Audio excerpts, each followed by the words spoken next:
Been ചേച്ചി സീരിയലില് ഭയങ്കര super star ആയിരുന്നു. എല്ലാ മിക്ക സീരിയലിലും ഭയങ്കര നായികയായിട്ട്. ടിനി ടോം എവിടെ കണ്ടാലും പറയും ബീന ആന്റണി എന്ന് പറഞ്ഞാൽ സീരിയലിലെ മഞ്ജു അല്ല ശരിക്കും ഇത് ഇത്രയും ഒരു ബിസി ഷെഡ്യൂൾ എങ്ങനെ മാനേജ് ചെയ്തു? അപ്പോഴോ വേറെ ഒന്നുമില്ലല്ലോ, അന്ന് കല്യാണം കഴിച്ചിട്ടില്ലല്ലോ. ആ ഹീറോയിൻ കാലഘട്ടം ഒരു 15 വർഷം ഞാൻ കല്യാണം കഴിച്ചിട്ടില്ല.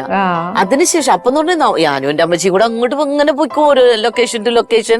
നമുക്ക് ക്രിസ്മസ് ഇല്ല, ഓണം ഇല്ല, ഒന്നുമില്ല, എല്ലാം നമ്മുടെ ലൊക്കേഷനിലായിരുന്നു അന്ന്. കല്യാണത്തിന് ശേഷം നമ്മള് ഫാമിലി ആയില്ലേ. പിന്നെ മനു ലൈഫിലേക്ക് മാറിയതിനു ശേഷമല്ലേ കല്യാണം? അതെ ഞങ്ങള് അതെ അതെ അതെ അതെ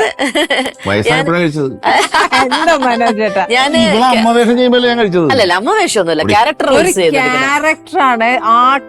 ഞാന് ഇന്ദുലേഖ എന്ന് പറഞ്ഞത് അമ്മയായിരുന്നു, ഞാനും സംഗീത മോഹനും അല്ല. ആ കല്യാണ സമയത്തായിരുന്നു ആ സീരിയല്. വെറുതെ കൂടെ അടിച്ചു ലാസ്റ്റ് ചെയ്തല്ലേ അന്ന് നായിക